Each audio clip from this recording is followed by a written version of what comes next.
Hello students, this is Neeraj Gupta. In this video we will talk about delegation of authority.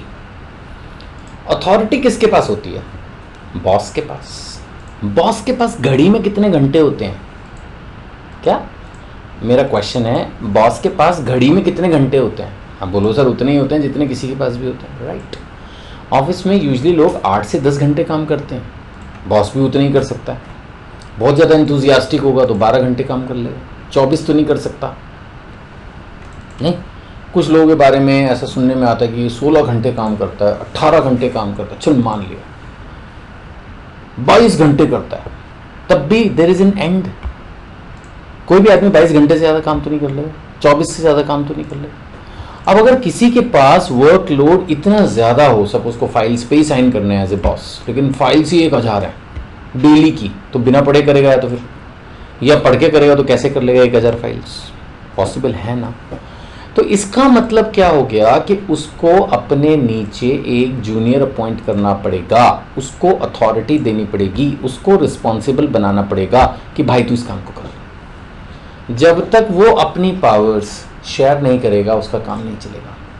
वो बात अलग है. इस video के एंड में मैं आपको ये बात बताऊंगा कि आप अपना वर्कलोड जूनियर को डेलीगेट करने से, यानी पास ऑन करने से, ट्रांसफर करने से, दे देने से फ्री नहीं हो जाओगे.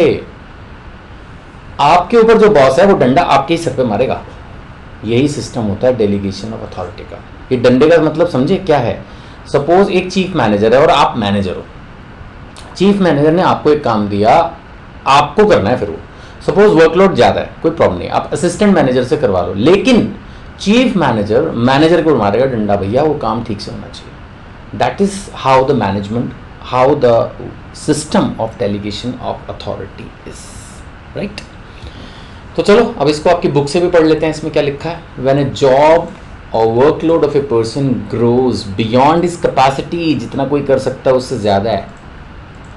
नहीं, हर बंदे की अपनी लिमिट है ना. मैंने कहा मैं मैक्सिमम ले गया आपके साथ डिस्कस करते हुए 24 घंटे. चल 24 के 24 घंटे काम कर लेगा फिर तो, बट काम ही अगर 48 घंटे में होना तो फिर कैसे करोगे? आपको अपने नीचे 2 असिस्टेंट अपॉइंट करने पड़ेंगे ना. Then he must share it with subordinates for successful performance.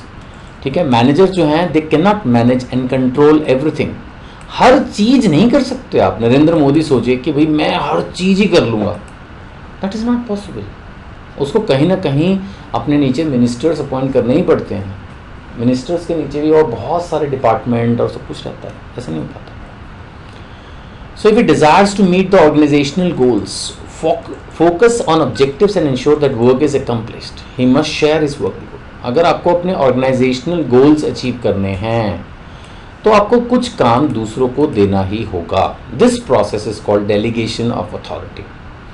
It refers to the process of sharing of task और रिस्पॉन्सिबिलिटी. जो भी आपका काम है आपने वो देना. अच्छा, मजे की बात है, रिस्पॉन्सिबिलिटी एंड अथॉरिटी दोनों देनी पड़ेंगी. सिर्फ एक देने से काम नहीं चलेगा. आपने अपने जूनियर को एक रिस्पॉन्सिबिलिटी दे दी कि भाई ये काम करो, लेकिन आपने अथॉरिटी कुछ दी नहीं. सपोज बैंक से रिलेटेड कुछ काम था, उसको सिग्नेचर करना अलाउड ही नहीं, अल्टीमेटली वो फिर आपके पास ही आ रहा है. या परचेज से रिलेटेड कोई काम दे दिया लेकिन उसके पास फंड्स दिए नहीं, अरे फिर कैसे परचेज करेगा वो? So what I mean to say is कि अगर आपको उसको रिस्पॉन्सिबिलिटी देनी है तो अथॉरिटी भी देनी होगी. है ना. अब 2 डेफिनेशंस आपकी बुक में दी हैं. Delegation is the entrustment of responsibility and authority to another. किसी को भी आप रिस्पॉन्सिबिलिटी अथॉरिटी दोनों दोगे. And the creation of accountability for performance. उसके बाद उसको अकाउंटेबल ठहराओ. आप बोलोगे तेरे को मैंने ये काम दिया, उस काम को करने के लिए जितनी जरूरी थी वो अथॉरिटी दी, अब तू अकाउंटेबल है, तू रिस्पॉन्सिबल है. अब तू मेरे को इसको बता कि जो तेरे को काम दिया था उसका क्या हुआ, प्रॉफिट हुआ, नुकसान हुआ, काम हुआ, नहीं हुआ, क्या हुआ. You are accountable, you are answerable. Accountability means you are answerable. जवाबदेही है आपकी. एक और है मिस्टर थियो हेमन, इन्होंने डेफिनेशन दी. Delegation of authority merely means the granting of authority to subordinate. दूसरों को अथॉरिटी दे देना, to operate within limits. Yes, यहां इन्होंने एक नया पॉइंट उठाया कि जब हम अपने किसी जूनियर को अथॉरिटी डेलीगेट करते हैं तो वो पूरी तरह से बॉस नहीं बन जाता. उसको जितना काम जितनी लिमिट में दिया गया बस वो उतना कर पाता है. अब जैसे सपोज मैं चीफ कैशियर हूं, जो भी खर्चा होता है मैं उसका बिल पे करता हूं. ठीक है. अब मैंने क्या किया कि यार बहुत काम आ जाता है, तो मैंने एक असिस्टेंट कैशियर रख लिया. उसको बोला कि भाई 10,000 तक के बिल ना तू देख लेगा. जो बड़े बिल हैं वो मैं देखूंगा। तो इसका मतलब क्या हुआ, मैंने अपनी अथॉरिटी बिल्स को पे करने की, खासकर जो बिल 10,000 तक है वो अपने जूनियर को दे दी, लेकिन इसका मतलब उसकी जो अथॉरिटी है वो सिर्फ 10,000 तक है, इसके ऊपर नहीं गई। अगर इससे बड़ा बिल होगा तो मेरे पास ही आएगा। तो he has to perform within the prescribe limits. Now it's a downward transfer authority. Naturally मैं अपने जूनियर को ही दूंगा, मैं डेलीगेशन अपने बॉस को नहीं कर सकता कि गुरुजी अब आप कर लिया करो ये काम, that's not possible. It's a downward transfer from a superior to a subordinate, ऐसा ही होता है किसी भी बड़ी ऑर्गेनाइजेशन के लिए। खासकर अगर एफिशिएंट फंक्शनिंग करनी है, सक्सेसफुल फंक्शनिंग करनी है तो डेलीगेशन जरूरी है। मैनेजर को कंसंट्रेट करना होगा ऑन हायर प्रायोरिटी एक्टिविटीज। अब जैसे मैंने एग्जांपल लिया अभी थोड़ी देर पहले कैशियर का, तो कैशियर ऐसा नहीं अपना काम बंद कर रहा, लेकिन वो क्या कर रहा है, बड़े बिल्स पर ज्यादा ध्यान देगा। जो बिल 50,000 का, 1 लाख का है, 5 लाख का है, छोटे बिल 2,000, 1,000, 500 उसने किसी और बंदे को पॉइंट कर दिया, भाई तू देख लेगा, 10,000 तक के बिल तू देख लेगा। Now he can focus more on the higher priority activities, है ना। अच्छा, इसमें सबॉर्डिनेट को भी फायदा है, अब उसको भी अच्छा लग रहा है, चलो भाई मैं भी कैशियर बन गया, मैं भी बिल्स को पास कर रहा हूँ, तो कम से कम छोटे छोटे जो पियोन लेवल के लोग होंगे वो उसको सलाम मारेंगे कि उसको पता है भाई अब ये भी साहब बन गए, ये बिल पास करते हैं हमारा। ठीक है, बड़े लोग उसके पास नहीं आएंगे 1 लाख 2 लाख का 5 लाख का बिल लेके, लेकिन 500 1000 वाले लोग तो आएंगे, तो उसको भी थोड़ा एक उसकी ईगो बूस्ट होगी। सो उसको भी एक अपॉर्चुनिटी मिलेगी काम करने की। कल को वो बड़ा कैशियर बन सकता है। मान लेते चीफ कैशियर कल को रिजाइन हो गया तो उसने 10,000 तक के तो बिल पे किए होंगे ना, कुछ तो आता होगा, उसको अपग्रेड किया जा सकता है। The person who delegates is known as delegator and the person is delegatee. जो दे रहा है वो डेलीगेटर है ना।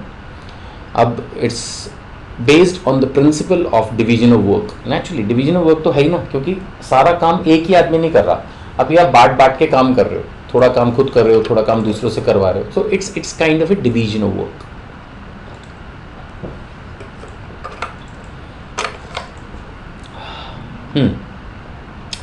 No delegation in one man business. Sole proprietorship में कोई है ही नहीं, तो आप किसको डेलीगेट करोगे? अगर आपने एक एम्प्लॉय रखा तब तो अपना कुछ काम दोगे ना, 2 रखे तो और ज्यादा काम बांट दोगे। यानी कोई भी नया बंदा बिल्कुल अगर जीरो से बिजनेस शुरू कर रहा है तो अकेला है, उस वक्त उसको सब कुछ खुद करना है। बाद में धीरे धीरे धीरे धीरे कुछ और लोग उसमें ऐड होते चले जाएंगे और वो अपनी अथॉरिटीज रिस्पॉन्सिबिलिटीज जो है वो पास ऑन करता रहेगा। सो वन मैन बिजनेस मतलब सोल प्रोप्राइटरशिप, वो भी इनिशियल स्टेजेस की। Sole proprietorship does not mean कि एम्प्लॉइज नहीं होंगे, बट हाँ इनिशियली मे बी अगर उसने अपनी लाइफ में कुछ बहुत छोटे लेवल पे स्टार्ट किया तो that is one man business. एक ही आदमी अकेला। जैसे आप जाएंगे तो कई बार दुकानों पे आपको ऐसा दिखता है, ये एक ही आदमी होता है, बस वही शटर खोलता है, वही क्लीनिंग करता है, वही सामान बेचता है, वही बंद कर देता है। That's one man business. So in one man show, everything is done by the owner himself, and when the owner hires an employee, then owner will share some of his work and authority with this employee. अगर वो किसी को higher करता है तो more delegation will take place when more people are engaged. जब और लोग आएंगे तो औरों को भी काम मिलेगा. So फिर वो एक ग्रुप एक्टिविटी बन जाएगी, राइट? नाउ मैंने आपको वीडियो की शुरू में कहा था कि आप अपनी अथॉरिटी डेलीगेट करने से फ्री नहीं हो जाते.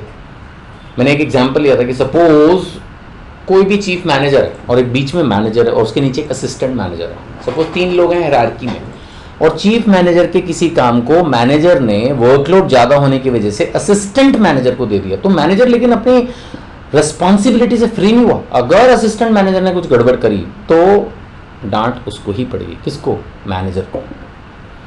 The process of delegation does not relieve the superior of his accountability. It means delegation does not abdicate, means relinquish or reduce the manager of his responsibility. Manager shall still be accountable. Actually, आप दूसरे को काम बोल दो अपने junior को, लेकिन जिम्मेदारी तो बॉस की रहती है. अब जैसे प्रिंसिपल है, अगर मान लेते हैं एजुकेशन मिनिस्ट्री से कोई रिक्वायरमेंट आ गई कि प्रिंसिपल को बोला भाई ये काम स्कूल में करवाओ, उसने बोल दिया चलो जी कॉमर्स हेड को, साइंस हेड को, इसको तुम करो. बट एजुकेशन मिनिस्ट्री नहीं जानती उनको कौन से हेड को किसको दे दिया आपने. वो तो प्रिंसिपल को बुलाएगी, इधर आ जाओ, तुमको ये काम बोला था, तुमने किया कि नहीं किया. So that is the system.